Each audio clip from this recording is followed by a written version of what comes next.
Kylian Mbappé, Ballon d'Or 2026. Vous savez quoi? On va décortiquer ça doucement. On commence par les critères du Ballon d'Or. Le premier critère du Ballon d'Or, c'est succès collectif et titre remporté. Succès collectif et titre remporté. Dans les normes, Kylian Mbappé, c'est 0 pointé sur 20. Il fait une saison blanche et sèche. Blanche comme neige, comme le maillot, comme la Casablanca. Totalement blanche et sèche. Déjà, il n'y a pas un seul Madrilène qui n'a pas fait une saison blanche et toute sèche. Premier critère, il a 0 pointé sur 20. Deuxième critère, performance individuelle et prise de décision et influence. Là, on reconnaît Kylian Mbappé, l'individualiste. Meilleur buteur de la Coupe du Monde, meilleur buteur de Liga, meilleur buteur de la Ligue des Champions, meilleur buteur... Il y a quelle compétition qui s'est passée là? Je pense qu'il a 4. Meilleur buteur de l'histoire de la Coupe du Monde. Voilà, là on voit Kylian Mbappé. On voit... Quand c'est face au goal, il est très très lucide. Les prises de décision sont vraiment fluides. Et puis, les buts suivent. Et puis, son influence, oui, c'est là, c'est bouclé. Là, il peut même avoir un 18 ou bien 17 sur 20. Voilà. Maintenant, esprit sportif et fair play. Esprit sportif. Déjà, quand Brahim Diaz, son coéquipier, a raté la panenka à la canne, le prochain penalty à Madrid, que le Real Madrid avait attiré Mbappé, après, il a montré à Brahim Diaz comment faire la panenka. Si ça, c'est un esprit collectif, ou bien ça, c'est une sorte de fair play, appelez-moi chèvre. C'était méchant, ce qu'il avait fait. C'était extrêmement méchant. C'était, comment dire, ça pointait du doigt quelqu'un d'autre. C'était accusateur.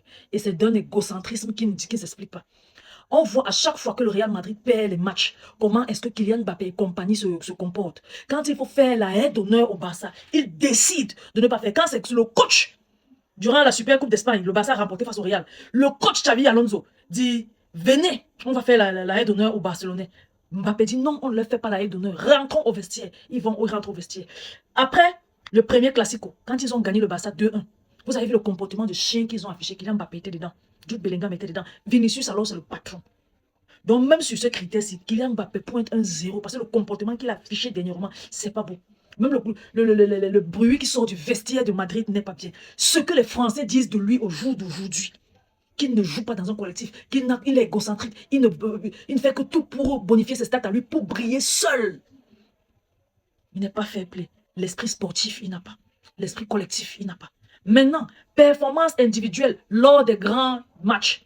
Les grands matchs, c'est les matchs tels que les quarts de finale de la Ligue des Champions où ils ont été éjectés. Est-ce que Kylian Mbappé avait été décisif? Est-ce qu'il avait porté son équipe vers l'avant? Est-ce qu'il avait essayé de faire quelque chose? Non. Il est resté tout petit derrière Vinicius et Bellingham qui pensaient que tout allait se jouer sur Kylian Mbappé. On ne peut pas habituer des joueurs, que ce soit en équipe de France, par Didier Deschamps, durant cette Coupe du Monde, et le Real Madrid. On peut habituer les joueurs à savoir que Kylian Mbappé, c'est le métronome de jeu, c'est celui qui marque, c'est celui qui porte l'équipe, c'est celui qui met l'équipe en lumière quand il faut. Et quand la difficulté s'installe, il va se cacher derrière. Et vous pensez que les autres qui sont habitués à jouer pour lui, pour que lui seul brille, vont briller. Ils ne réfléchissent même pas qu'il faut briller. Ils continuent de le chercher pour lui donner le ballon, mais il est caché derrière. C'est un peu ça. Pareil pour l'équipe de France. En demi-finale face à l'Espagne. Il était ouf. Voilà où on attendait. Voilà les grands matchs. C'est pas marqué contre le Sénégal qu'il y a un grand match. Claquer un nombre incalculable de buts en phase poule. C'est pas ça les grands matchs. Tu dois porter ton équipe durant les grands matchs, les matchs décisifs. Je prends l'exemple de Lionel Messi. Il a fait un match décisif en 16e de finale, en 8e de finale, en quart de finale, en demi-finale. Lui, il a 20 sur 20 sur ce critère, la Coupe du Monde parlant. Kylian Mbappé. Je cherche encore un match référence qu'il a fait. Quand une fois le Real Madrid jouait même Chelsea, le gars a fui. Il a fait croire qu'il était blessé. Après le match de Chelsea, il est revenu en Ligue à essayer de battre le record de nombre de buts de Cristiano Ronaldo marqués sur une saison. Il a juste égalé. C'était le dernier match de 2025. Vous vous rappelez bien. Donc évitez de mélanger n'importe quoi. Passons au cas de Lamine Yamal. Succès collectif et titre. Coupe du Monde, il a pris. Liga, il a pris. Super Coupe d'Espagne, il a pris. Franchement. Et quand on regarde son palmarès l'année dernière, il ne lui manque que la Ligue des Champions. L'Euro, il a déjà pris. La Ligue des Nations, il a déjà pris. La Liga, il en a 3, plus que Ronaldo. La Coupe du Roi, il en a. La Super Coupe d'Espagne, il en a. Collectivement parlant et titre, Lamine Yamal fait l'affaire. Performance individuelle et prise de décision. On voit à quel point Lamine Yamal est important dans les prises de décision. Comment est-ce qu'il organise le jeu. Je parle par exemple du match, la finale de la Coupe du Monde. Allez regarder pour ceux qui n'ont pas regardé. Qui était l'organisateur sur le but de Ferran Torres? Qui travaille le ballon, donne à Nico Williams pour que Nico Williams remette à Ferran Torres but. Allez regarder. Voilà ce qu'on attendait. Et Lamine Yamal l'a fait en finale de la Coupe du Monde à 19 ans. Il a passé son temps à le faire durant toute cette Coupe du Monde. Il a brillé par ses stats au Barça, en Liga, en Ligue des Champions. Voilà ce qu'on attend de lui. Esprit collectif et fair play. Vous avez vu quand Ronaldo s'est fait éjecter par l'Espagne en 8e de finale de la Coupe du Monde. Quel était le comportement de Lamine Yamal? Pas plus tard que hier, quand l'Argentine a perdu face à l'Espagne, quel était le comportement de Lamine Yamal vis-à-vis de Messi? Au Portugal, vis-à-vis de Cristiano Ronaldo.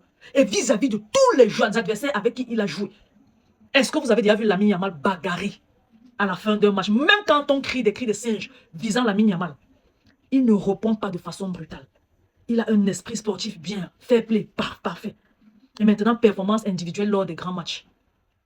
Vous savez que c'est lui le seul débloqueur des situations à Barcelone. Même quand on est mené dans les grands matchs, quart de finale de la Ligue des Champions, c'est toujours lui qui inscrit le but. C'est toujours lui qui essaie de s'aimer la révolte. C'est toujours lui qui prend les décisions. C'est toujours lui qui est le moteur de tout. Donc, s'il faut seulement comparer Lamine Yamal et Kylian Mbappé échoue de loin. Évitez de venir nous mettre Kylian Mbappé ballon d'or. Nous ne sommes pas fous. Il ne sera jamais ballon d'or tant qu'il ne respecte pas tous les critères pour l'obtention d'un ballon d'or. C'est aussi simple que ça. Parlez-nous d'Harry Kane, on comprend. Parlez-nous même d'Erling Haaland, on comprend. De Lionel Messi qui joue à Inter Miami. Il remplit ses critères. Kylian Mbappé, non. Je ne dis pas ça parce que je suis barcelonaise. Je dis ça parce que je suis objectif. Non, les gars, évitez. Mais avant, partagez la vidéo, laissez vos différents avis en commentaire, surtout abonnez-vous à la page. Je vous aime beaucoup. On se dit à la prochaine. Bye bye.